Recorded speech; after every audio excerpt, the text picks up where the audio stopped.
Cruz, listen to me. You gotta help me. Eden's inside. Now she's hurt, and she's unconscious. She's lying in water, and there's live wires all over. We gotta get her out of there. Come on. Eden?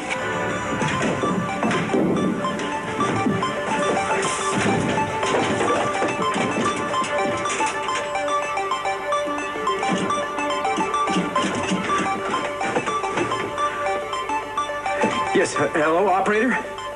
Yes, this is an emergency. I was just driving along Lakeview Road and I saw an explosion. No, my name isn't important. I just saw an explosion. I don't know where Mark is, Cruz, but we gotta get Eden out of there. He's got water, so. Mary, that roof is gonna fall. Okay, find the electrical box and turn off the power. It should be in the side of the house. I'm gonna get Eden out of there. All right, let me turn off the power first. We'll do it now. The roof's gonna go.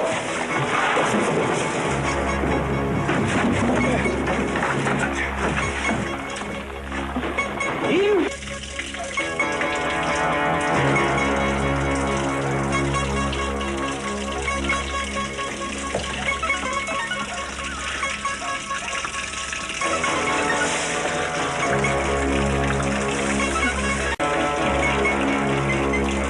Eden? Oh my God.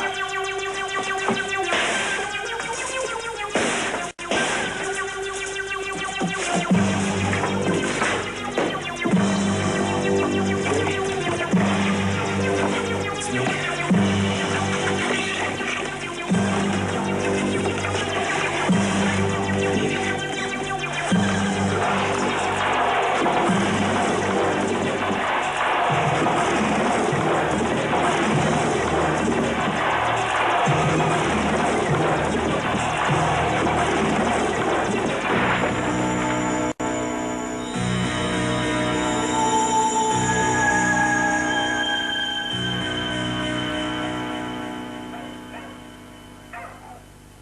But, Nikki, I won't be that long. Can you wait just a little while longer? No, I think I'll go home. I've got some proof sheets drying in the dark room that I haven't had a chance to look at yet. And I've been thinking about them, so I'll meet you back there, okay?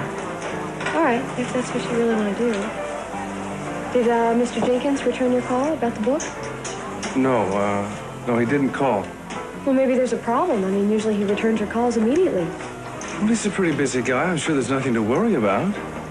Okay, well, listen, when he does call, I want to talk to him about me going back to work for him full-time so we can help publish your book. I think it'd be a good idea. Fine, but I don't think you have to go back to Jenkins. I'm sure you could get a better offer someplace else, but listen, we'll talk about it later, okay? Right now, why don't you go back in there and join the gang? You can't stay. You don't want me to become a gambler, do you? Yeah, you are probably better off in the dark room. All right, I won't be late. All right.